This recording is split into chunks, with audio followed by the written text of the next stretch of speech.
Mes chers amis, aujourd'hui, vous voyez, nous avons un ostensoir. Il est un petit peu tordu parce que quelqu'un l'a fait tomber. C'est pas moi, madame. Hein. Et puis, voilà. Et vous allez comprendre pourquoi on a un ostensoir. Je voudrais parler un petit peu d'une personne qui a trouvé le cœur de Jésus. C'est une histoire que certains connaissent parce que je l'ai quelquefois racontée, mais la plupart d'entre vous ne la connaissent pas encore.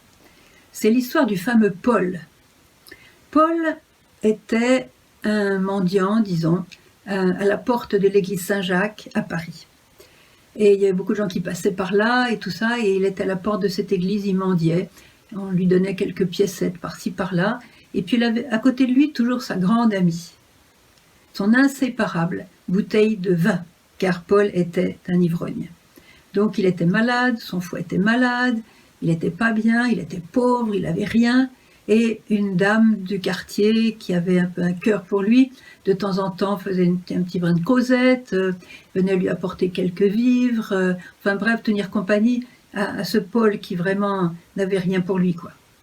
Et puis, elle avait remarqué que Paul, régulièrement, enfin tous les jours même, rentrait dans l'église Saint-Jacques, allait se mettre au fond de l'église dans le Saint-Sacrement, et là, il s'asseyait, il dormait. Alors un jour, on lui a posé la question. Paul, mais je vois que tu vas dans l'église tous les jours, c'est bien. Mais je vois que tu dors, tu vas là-bas pour dormir ou quoi? Tu pries pas. Et il dit, bah, comment est-ce que je pourrais prier? Moi, quand j'étais môme, j'étais à l'école, j'ai appris les prières. Mais tu penses bien que depuis lors, moi maintenant j'ai tout oublié, mais je ne saurais même pas dire une seule prière. Comment veux-tu que je prie? Je ne sais même pas mes prières. Alors, qu'est-ce que tu vas faire là-bas alors si tu ne sais pas prier? Oh ben écoute, c'est simple. Moi je vois que Jésus, c'est quand même le bon Dieu. Hein. Eh ben, il est tout seul dans sa boîte là-bas. Il n'y a personne qui vient le voir. Alors ça me fait mal au cœur, c'est quand même le bon Dieu. Alors, qu'est-ce que je fais? Je me dis, ben, je vais y aller. Je vais lui faire un petit brin de causette, une petite visite, quoi. Au moins, c'est quand même le bon Dieu.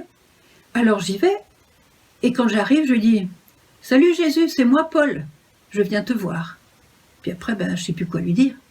Je m'assieds, et puis bon, t'as raison, je dors, voilà. Cette dame a été assez impressionnée par cette réponse, et puis elle a continué. Mais en fait, quelques jours plus tard, Paul n'était plus à la porte de l'église. Elle s'est dit, oh ben ça à tous les coups, il a eu un problème de santé, il doit être en ce moment à l'hôpital. Donc elle a été à l'hôpital de Saint-Jacques, elle a fini par le trouver, elle arrive dans sa chambre, elle trouve un Paul, mais alors, un désastre.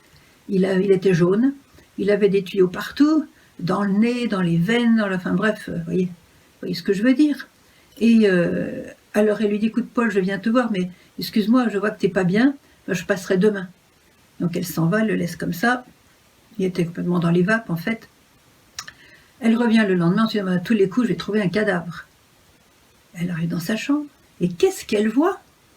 Le Paul, assis sur son lit, bien mis, les joues roses, bien coiffé, bien rasé, vraiment le regard vraiment vivant.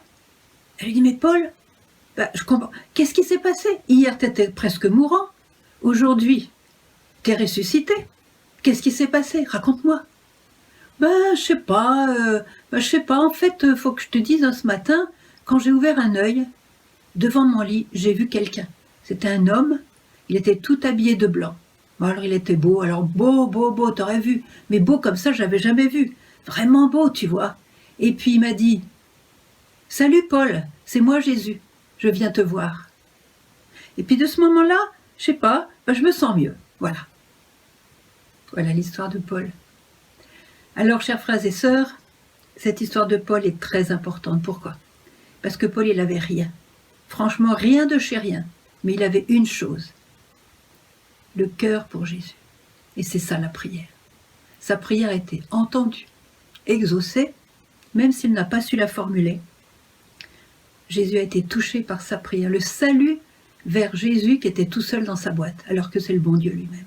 Voyez, il était le seul à avoir un cœur pour Jésus. Tous les autres étaient actifs. Alors les étudiants, les hommes d'affaires, tout ça, ça passait dans la rue, les embouteillages, plein de gens. C'est un quartier très populaire. Il n'y avait que lui pour aller visiter Jésus. Voyez, c'est ça la prière. Je crois que c'est Sainte Bernadette qui disait, si tu veux prier comme un saint, prie comme un pauvre. Pour la prière, il n'y a pas besoin de grands mots, il n'y a pas besoin de grandes phrases. C'est le cœur. C'est le cœur. Un jour, j'ai donné un petit enseignement sur la prière avec le cœur, et manque de chance. Après cet enseignement, que j'ai fait vraiment le mieux possible, il y a une dame qui vient me voir et dit « Ma sœur, je dois vous dire que moi, je ne sais pas comment faire pour prier avec le cœur. J'ai jamais réussi, j'ai maintenant 50 ans, j'ai jamais réussi à prier avec le cœur. » Alors là, je me suis dit... alors j'ai répondu en fait « Mais madame, vous allez être comme tout le monde, vous allez pouvoir prier avec le cœur. » Non, non, je vous assure, j'ai jamais réussi. Bon, alors voyant qu'elle avait des doutes, j'ai voulu la provoquer. Ça marche souvent quand on provoque. Et je lui dis, madame, qu'est-ce qui ne va pas dans votre vie?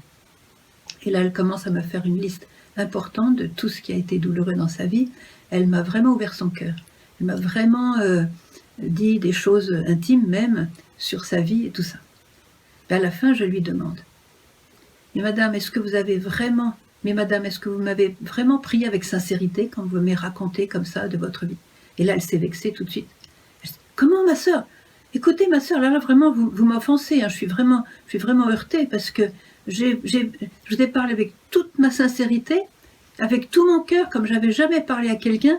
Et vous me dites, est-ce que vous avez été sincère? Ben non, ça vraiment, vous me faites de la peine, hein, ma sœur. Ça me heurte beaucoup. Hein. Alors j'ai dit, mais madame, j'ai fait exprès. J'ai fait exprès pour que vous réagissiez. Vous avez bien réagi. Parce que je crois tout complètement que vous m'avez parlé avec sincérité et que vous m'avez ouvert votre cœur. Eh bien, ça vous a prouvé que vous savez prier avec le cœur. Comment ça, ma sœur? Eh bien oui, tout ce que vous m'avez dit à moi, que vous voyez pour la première fois de votre vie, que vous ne connaissez pas, vous me l'avez dit à moi. Eh bien, tout ce que vous m'avez dit, dites-le à Dieu. C'est ça, prier avec le cœur. Ah bon? Ah ben alors je saurais prier avec le cœur, ma sœur, j'ai compris. Voilà. Voyez, mes chers frères et sœurs, quelquefois on se fait une fausse idée de la prière, que la prière est ennuyeuse, que la prière est barbante, que la prière prend du temps, que la prière ceci, que la prière cela. On est complètement à côté de la plaque. Marie nous dit, chers enfants, dans la prière, vous trouverez la plus grande joie. La prière, chers enfants, est le désir du cœur humain.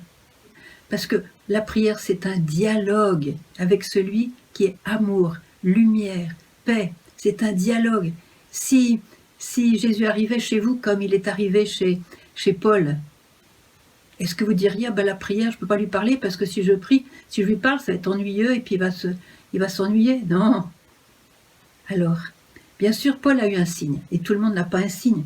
Ceux qui reçoivent des signes, comme les voyants de Medjugorje, sont des exceptions et ce n'est pas pour eux qui reçoivent des signes comme ça. C'est pour nous, pour que leur témoignage puisse être entendu et mis en pratique. Voyez.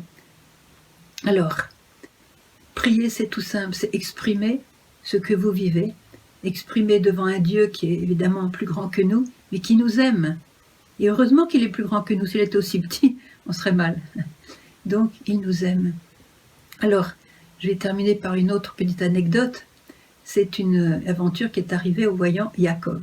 Jacob avait 10-11 ans au début des apparitions, en 81. Et puis, c'était un petit garçon aussi qui vivait dans une grande pauvreté. Et puis, il avait une passion, c'était le foot. Alors, régulièrement, il allait retrouver ses amis. D'ailleurs, les petits Croates sont très doués en foot. Et il allait trouver ses amis sur le terrain de foot. Et c'était sa joie de jouer au foot. Et puis, un soir, la Vierge lui apparaît et lui dit, tu sais, Jacob, je t'invite à prier constamment. Mais à faire des petites prières, tu vois, des petites phrases, constamment dans ton cœur, quand tu vas à l'école, quand tu rentres chez toi, quand tu aides ta maman à la maison, quand tu fais tes devoirs, quand tu vas te coucher, quand tu te lèves, quand tu as fini de manger, tu vois, des petites prières, par exemple, ô Seigneur, Seigneur Jésus, je t'adore, ô Père, j'ai confiance en toi, ou bien alors, ô Vierge Marie, soutiens-moi, tu es mon refuge, au cœur immaculé de Marie, prie pour moi, aide-moi, ou bien alors, Esprit Saint, viens en moi, viens à mon secours, inspire-moi, conduis-moi. Ou bien alors, Saint Michel Archange, défends-moi dans la bataille. Tu vois, des petites prières comme ça. Et voilà, et en fait, chacun, je vous le dis à vous, chacun a sa manière de faire ses petites prières. Il y en a qui répètent constamment le nom de Jésus. Je connais même un prêtre en France qui avait constamment le nom de Jésus dans son cœur. Et un jour, il s'est fait opérer, et donc il était endormi sur la table d'opération, et le médecin a été saisi de voir que même endormi, il continuait à prononcer constamment le nom de Jésus. Jésus, Jésus, Jésus. C'était tellement inscrit dans son cœur que même endormi, vous voyez, il continuait à... Je connais un cardinal, le cardinal de Roumanie. Il avait eu un stroke, comme on dit, un AVC. Il avait eu un AVC, il était complètement paralysé. Et il avait souffert beaucoup dans les camps communistes. Et alors, il ne pouvait absolument pas parler. Mais il n'y a qu'une chose qu'il savait dire. Je vous salue Marie et le Notre Père. Le Notre Père et le Je vous salue Marie. C'était tellement inscrit en lui, voyez. Donc, alors, donc la Vierge Marie dit à Jacob de faire ses petites prières quand il va jouer, par exemple, voilà. Et le lendemain, il avait un match de foot. Alors tout content, il court vers le terrain de foot et au milieu du chemin, il se dit « Ah, j'ai pas prié, j'ai pas fait comme la Sainte Vierge m'a dit. » Alors il s'est arrêté, mais il avait tellement envie d'aller jouer au foot qu'il a fait à toute vitesse un « Je vous salue Marie » pour pouvoir aller vite jouer au foot, mais quand même obéir à la Sainte Vierge par amour pour elle. Alors il va jouer au foot, tout ça, et le soir, la Sainte Vierge lui apparaît. Et là, elle l'emmène pendant l'apparition. Alors je ne sais pas si c'est seulement en vision qu'il a vu ça ou il a été vraiment en Chine. En tout cas, il s'est retrouvé en Chine avec elle. Et là, il y avait une maison et elle a ouvert la porte, il y avait une chambre. Dans la chambre, il y avait un homme couché sur un lit et c'était donc un Chinois. Et il était mort. Et la Vierge a expliqué à Jacob, tu vois, cet homme Jacob, c'était un mauvais homme. Tellement mauvais que, eh bien, il méritait l'enfer.